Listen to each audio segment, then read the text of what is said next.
Good morning, children. Today we will learn the Narayana Live classes Zoom assignment key of dated 20th. 20th dated key for the junior 10th class. Junior 10th 20th dated key. Narayana Live classes key. That is today the subject is social studies. The topic is India rivers and water resources. Indian rivers and water resources. So, what are the different things that we have learnt as a part of this lesson? As a part of this lesson, we have learnt mainly two concepts. What are the two concepts? The first one is perennial river. The first one is perennial river. And the second one is the peninsular river. Peninsular river. These are the two rivers that we have learnt today. And these perennial rivers, they get the water from the glaciers and the rainfall. And as they get the water from the glaciers and the rainfall, so they will be flowing throughout the year. Hence, we call them as the perennial rivers. Peninsular rivers means what? These are finding the peninsular plateau of our country, and they may not get continuous water throughout the year. So they are not the perennial rivers, but they are the peninsular rivers. So the first question is based upon that. What is the first question? The first question is identify the mismatch. You know that the perennial rivers, they will be getting water from the glaciers and at the same time from rainfall. Means water, they are the Himalayan rivers. From the Himalayan glaciers, they will be getting the water. So, Himalayan rivers. The first question is based upon the perennial nature. So, the first question is identify the mismatch. Identify the mismatch. What is that identifying? That is, here the perennial rivers are the Himalayan river. So, first one is Himalayan river. The example, what is the example given for that? For Himalayan river, River Ganga is the example. So this is the correct one. This is not a mismatch. This is the correct one. Then what is the second one that they have given? The second one is perennial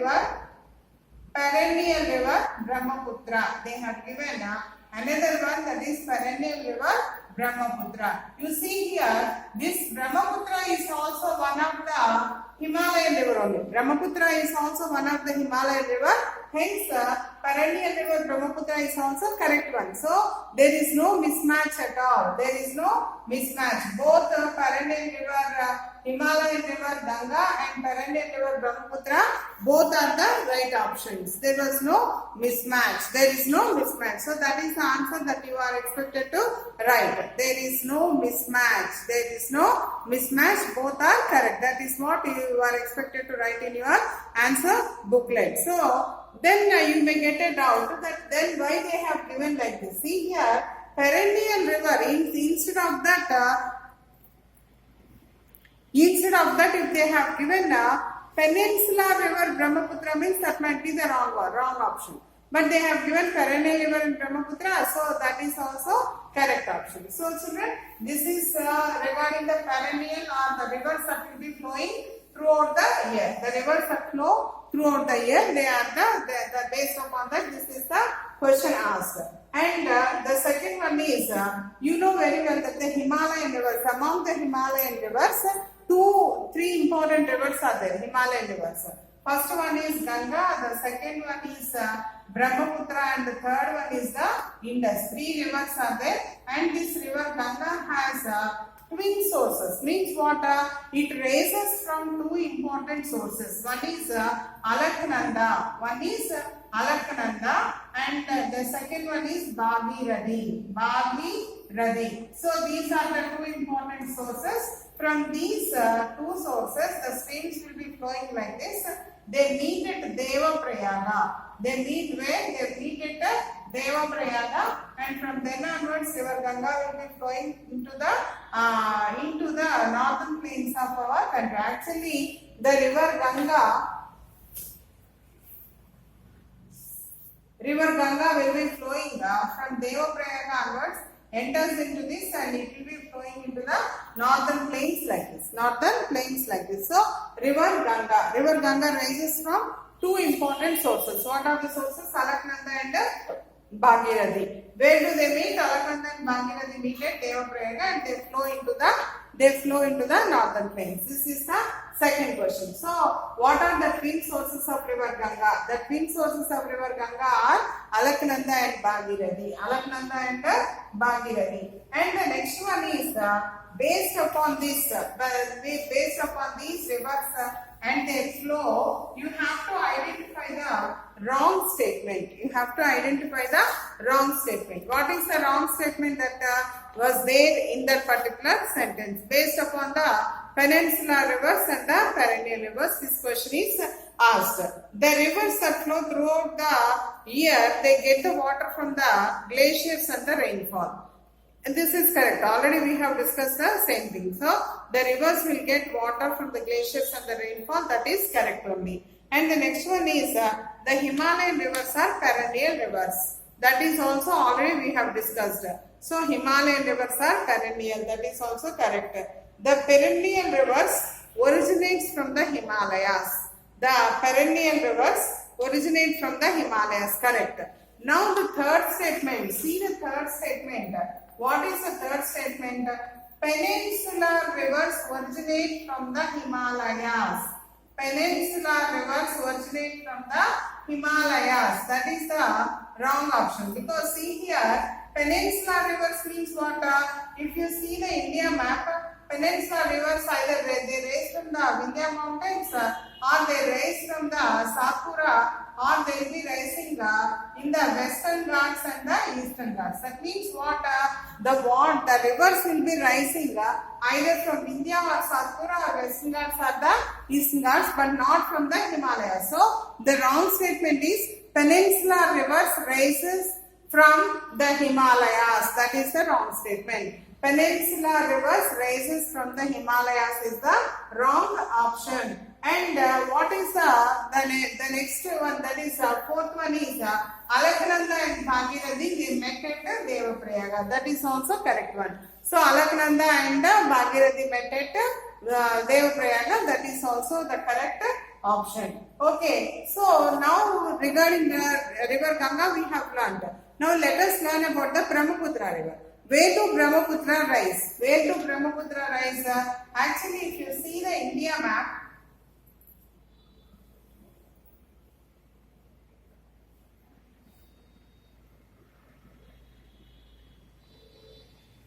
India map if you see, you can see very clearly that is in the northern portion. In the northern portion here, Manasa Sarovar lake is there. Manasa Sarovar lake, and in this Kailasa range, the mountain. So, in Manasa Sarovar lake, in the Kailasa range river, on the ranges, Shamoyang Dung. That is the glacier name. What is the glacier name? Shama and Dung. This is the glacier name of the Brahmaputra. So, from the glacier Shama and Dung, from the Kailasa ranges, at Manasa Sarovar, this particular Brahmaputra rises. So, that is options given were all the three were given, along with the Tibet was also given. Tibet is not there, so we will remove Tibet and we will take it for granted that is Manas Sarovar, Kailasa ranges and Shamayang Dung. These are the three options for the rise of the river Brahmaputra. So river Brahmaputra rises from the glacier Shamayang Dung in the Kailasa ranges of Manas Sarovar lake. This is the option. And now the next one is where does this Indus river enter into India? From where does this river Indus enters into India? You know very well, children, that India, that is Indus also rises in the Manas Sarovar lake, and it will be entering into India from Jammu and Kashmir region. It will be entering into India from Jammu and Kashmir region. It is having 5 important tributaries. The 5 tributaries are the Ravi, Chenab, Beach, Satluj, and these are the 5 Jhelum are the 5 tributaries of river Indus. So, from where do this Indus enter into India? Indus enters into India from Jammu and Kashmir. From Jammu and Kashmir region. From Jammu and Kashmir region, this Indus enters into India. Okay, so that is the next one. And coming on to the next one, that is, you know that all the peninsular rivers, that is, you know very well that the peninsular rivers, they will be rising in the Western Ghats or the Eastern Ghats. The peninsular rivers rise in the Western Ghats or the Eastern Ghats. That means when they rise in the Western or Eastern Ghats, like this, the Western Ghats are there and these are the Eastern Ghats. When they rise in the Western Ghats or the Eastern Ghats, they carve the V-shaped valleys. That is the statement that is given. And you are supposed to correct that statement. You are supposed to write the correct statement. So these, that means the peninsular rivers which rise in the Western Ghats or the Vindhya mountain ranges, do they carve V-shaped valleys? Means no. Why? Because when the water is coming down from high mountains, from a very high mountains, and the water is coming down, it cuts down the rocks. It cuts the rocks such that V-shaped valleys are formed. Like this, V-shaped valleys are formed means when the V-shaped valleys are formed, when like this are formed, when a rock is there and this rock is cut down by the water, the continuous flow of the water. So what happens? A V-shaped valley is formed there. V-shaped valley is formed there. When the water cut down that particular huge rocks. That is possible in the regions of the Himalayas, because from the Himalayas are the highest mountains. From the highest areas, when the water is coming down, it will cut the rocks. That is the reason V-shaped valleys are found in the Himalayan rivers but not in the peninsula. So what is the answer that you are supposed to write for this question? What is the answer? The answer is the Himalayan rivers. The Himalayan rivers, almost all the Himalayan rivers, they exhibit the same features for formation of the V-shaped valleys. Formation of V-shaped valleys. So, what is the wrong statement? The peninsular rivers form the V-shaped valleys is wrong. Himalayan rivers form the V-shaped valleys. That is the correct answer. Okay.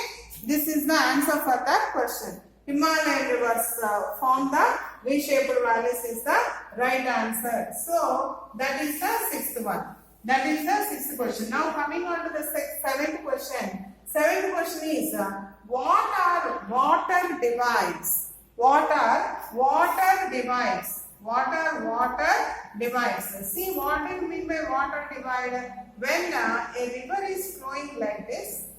When a river is flowing like this, another river is flowing like this, these two rivers are divided by a mountain range. These two rivers are divided by a mountain range. This is called as water divide. This is called as water divide. See here, if you see the India map, in the India map you will be finding that near this Gujarat region, river Narmada is flowing like this. River Tapati is flowing. In between river Narmada and Tapti, you have the ranges, that is Vindhya ranges. So, Vindhya ranges are the water divide between the Narmada and the Tapati. So, what do you mean by water divide? Water divide means the ranges, the mountain ranges are the hills that divide two important river systems. We call that as the water divide, right children? So, water divide means the hills are the mountains that divides the water bodies. The hills are the mountains that divides the water bodies, that is called as the water divide. That is the question. And children, next next point is these you know very well that most of the rivers that will be rising in the Deccan Plateau. See here, the Deccan Plateau, they will be flowing into the Bay of Bengal. Bay of Bengal. See, Godavari rises in the Nasik Trimbakeshwar. It will be flowing and it will be joining into Bay of Bengal. In the same manner, River Krishna flows from Mahabaleshwar, joins into the Bay of Bengal. Then why? What is the reason? Even Mahanadi, that is Sinhawa region, it will be joining into the Bay of Bengal. Why almost many of the peninsula rivers will be flowing onto the Bay of Bengal? Why they are flowing towards the east? Very simple thing is because the Deccan Plateau is sloping towards the east. See here the slope of the land. The slope of the land is towards the east. That is the reason most of the peninsula rivers they flow towards the east. Most of the peninsula rivers flow towards the east. That is the correct thing. Peninsula rivers flow towards the east because of the slope of the land.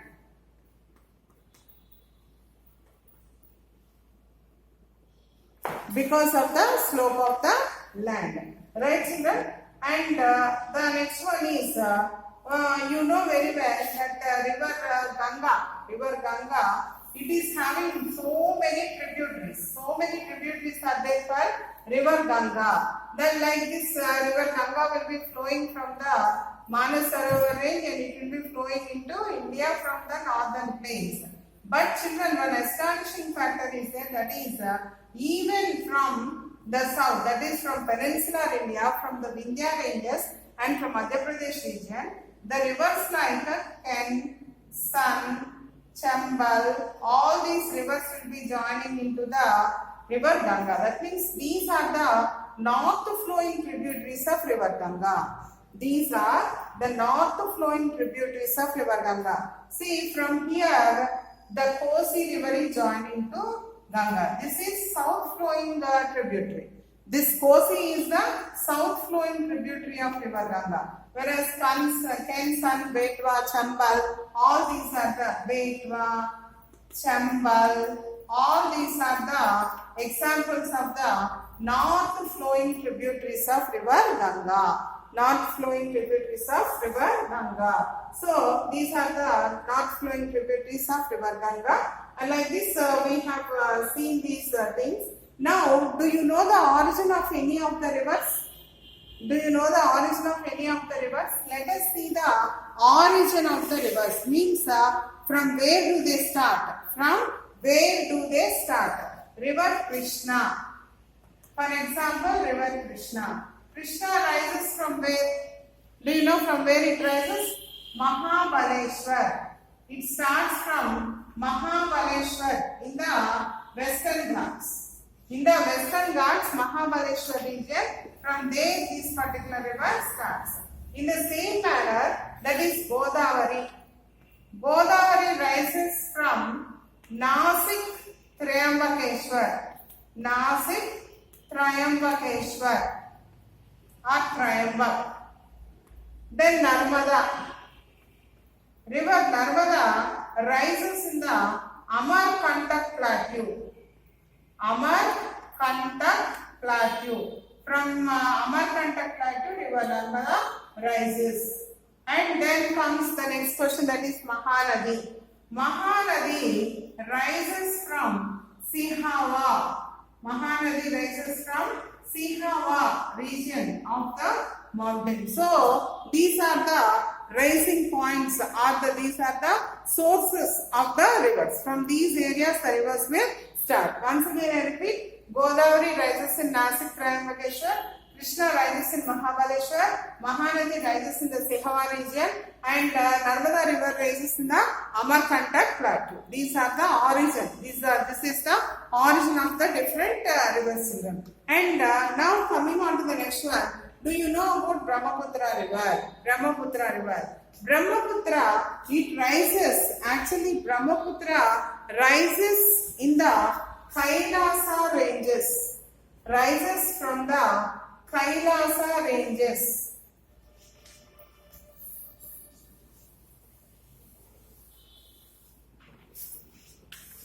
Rises in the Kailasa ranges of Manasa Sarovar Lake.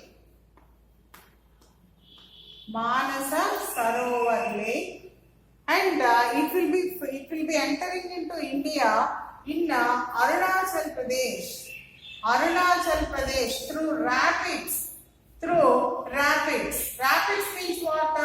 In between the two higher areas. The river will be flowing with a high speed. These are the rapids. So, or it forms a small finger-like grooves. So, rapids in Arunachal Pradesh, and it is having some of the names also. It is known as Dibang. It is known as different names in different Siang. Like that, it is having different names. Dibang and Siang are the names, different names of this Brahmaputra in Nepal and also in Bhutan. And it has tributaries like Bihang and Lohit. Bihang and Lohit are the tributaries of river Brahmaputra. Bihang and Lohit are the tributaries of river Ganga. These are the different tributaries. This is regarding this river Brahmaputra, children. Brahmaputra flows into Arunachal Pradesh. It enters into Assam in a loop like this. Brahmaputra will be coming like this. When it enters into Arunachal Pradesh, from then onward, joins into this Assam in a loop like this. It will be coming into Assam, and then it will be flowing into Meghalaya, then joins into river Ganga in Bangladesh. That's all for today, children. Tomorrow we will meet with one more assignment key. Until then, good evening, children.